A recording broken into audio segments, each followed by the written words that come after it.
Salut Chèque, Salut, comment vous allez? ça va très bien et toi? Ça va super bien. Comment tu te sens après avoir remporté cette médaille aux Jeux Olympiques?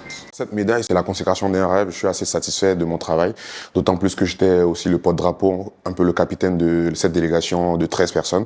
Et il fallait à tout prix que la Côte d'Ivoire rentre avec une médaille olympique. Et donc, je suis assez satisfait. Et aussi, je suis reconnaissant de tous les Ivoiriens.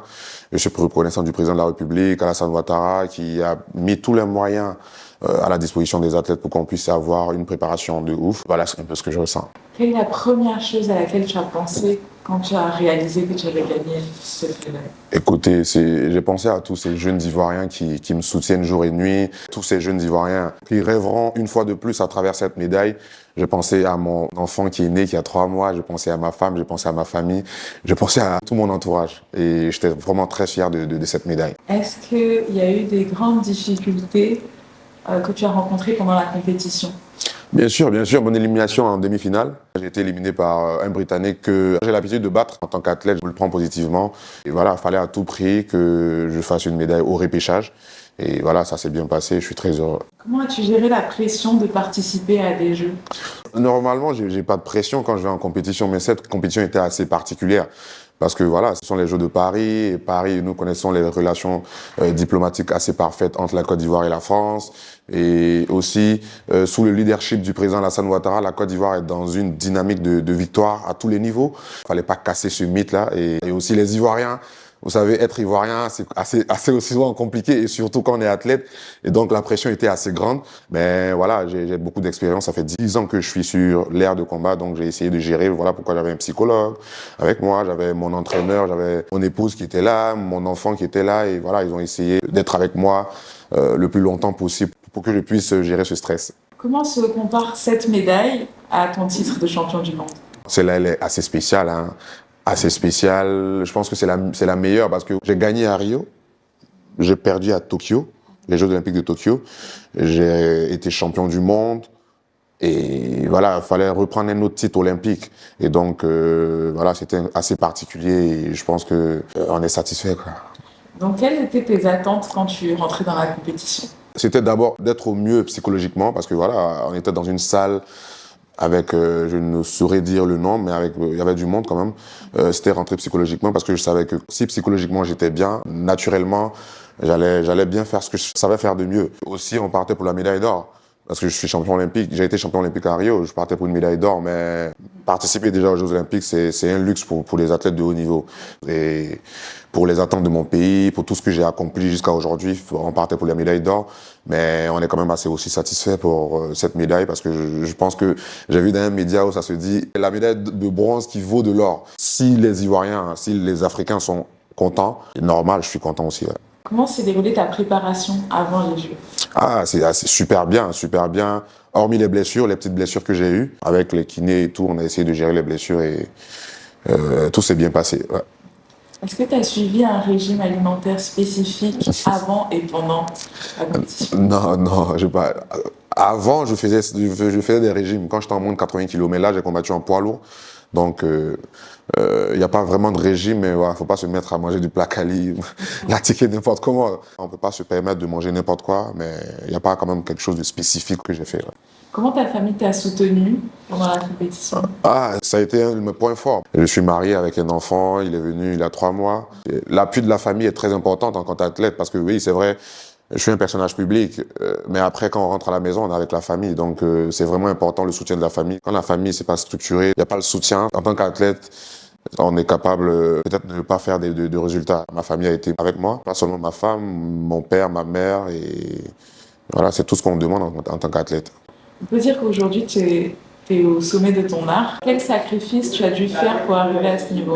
J'étais assez absent pendant la grossesse de ma femme, ce qui n'est pas bien. Et il y a le manque du pays. Je suis en Espagne, à Mallorca, je suis seul avec mon équipe, c'est entraînement.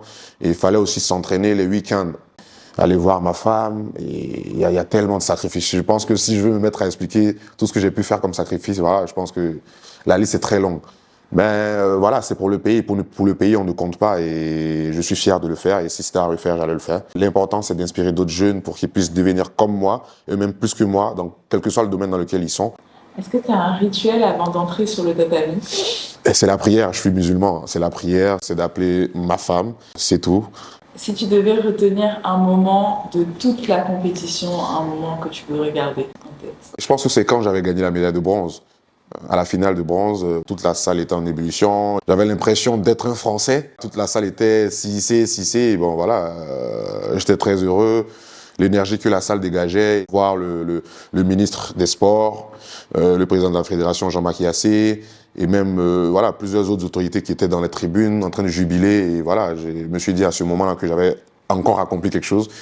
Et voilà, on était contents. Voilà. Comment tu as surmonté les moments de fatigue? Ouf, vous savez, quand on est ivoirien avec 28 millions d'habitants et quand tu es le porte-drapeau, je pense que la fatigue ne compte pas, c'est psychologique.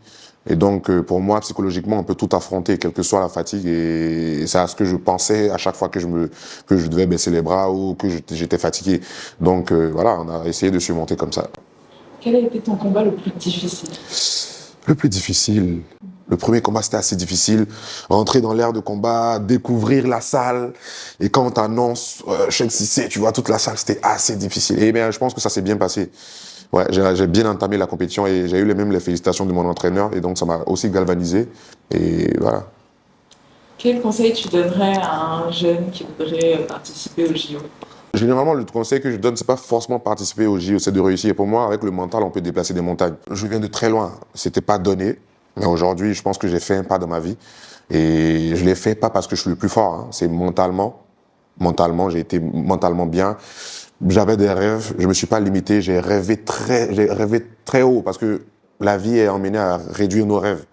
Et donc, faut pas se limiter quand on rêve. C'est pas payant. Hein. Et ajouter à ce rêve, j'ai beaucoup travaillé.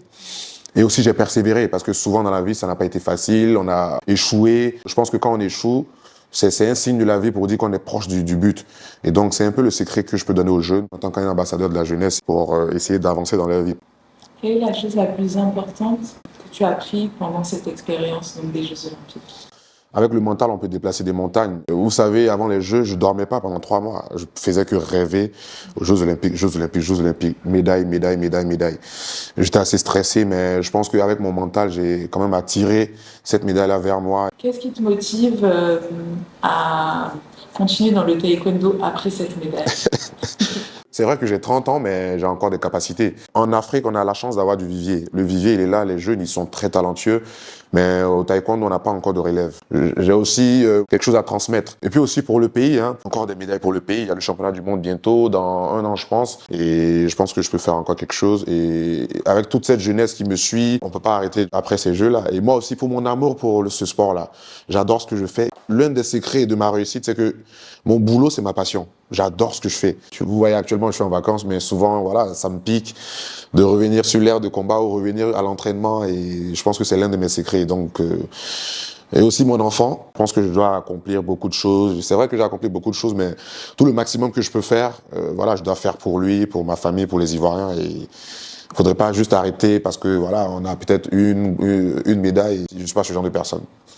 C'est quoi les prochaines étapes alors? Les prochaines étapes, c'est de profiter au maximum, de transmettre au maximum avec ma fondation aussi, essayer de suivre des jeunes et après, je vais essayer de me reposer, bien me reposer, et reprendre les entraînements peu à peu et voilà, me fixer un autre objectif.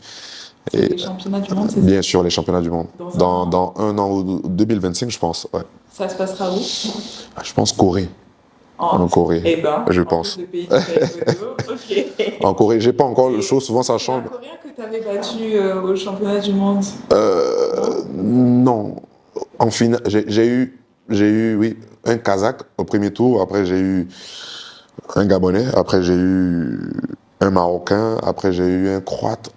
Et en finale, j'ai eu un Mexicain. Le même Mexicain que j'ai eu aux Jeux Olympiques. Aux Jeux Olympiques. Et c'est lui qui t'a... C'est lui que j'ai battu. Ah, ok. Ouais.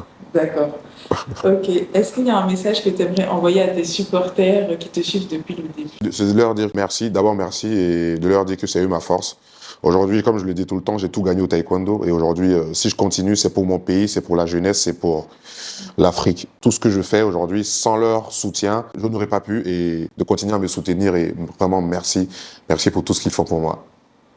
Quel impact penses-tu que cette médaille aura sur la popularité du taekwondo en Côte d'Ivoire? Déjà, depuis Rio 2016, je pense que le nombre des licenciés au taekwondo a doublé. Et je pense qu'avec cette médaille, elle va peut-être tripler ou quadrupler. Et pas seulement au taekwondo, hein, dans tous les sports, dans tous les domaines. Les jeunes, c'est le message que je passe à chaque fois. Je dis, quel que soit le domaine dans lequel tu es, tu peux réussir. Et c'est ce que mon père m'a dit. Si tu es un menuisier, si tu choses, tu peux réussir, tu peux être le meilleur menuisier. Si tu es, quel que soit le boulot, fais tout pour être le meilleur. Et quand tu fais tout pour être le meilleur, c'est sûr que tu peux t'en sortir. Et voilà, c'est plus le taekwondo, mais c'est dans tous les domaines. Ouais. Quel héritage espères-tu laisser dans le monde du taekwondo? Ce sont mes valeurs. Mes valeurs, parce que voilà, dans la vie, il faut persévérer. J'ai parlé de travail. Et aussi, voilà, faut dire aussi que j'ai ramené, je suis l'unique médaille d'or olympique de la Côte d'Ivoire. L'unique médaille d'or olympique. Et aussi, je pense que les médailles olympiques de la Côte d'Ivoire, j'ai peut-être 70% des médailles olympiques de la Côte d'Ivoire. Et voilà, pour mon pays, pour moi-même, pour ma famille, pour mes enfants, c'est quelque chose de grand. Et j'espère que voilà, beaucoup de jeunes pourront profiter de tout ce que j'ai fait. Et pour aussi, parce que mon objectif, c'est pas seulement que ça soit moi, mais ça soit tous les jeunes. Et voilà, c'est ça. Voilà.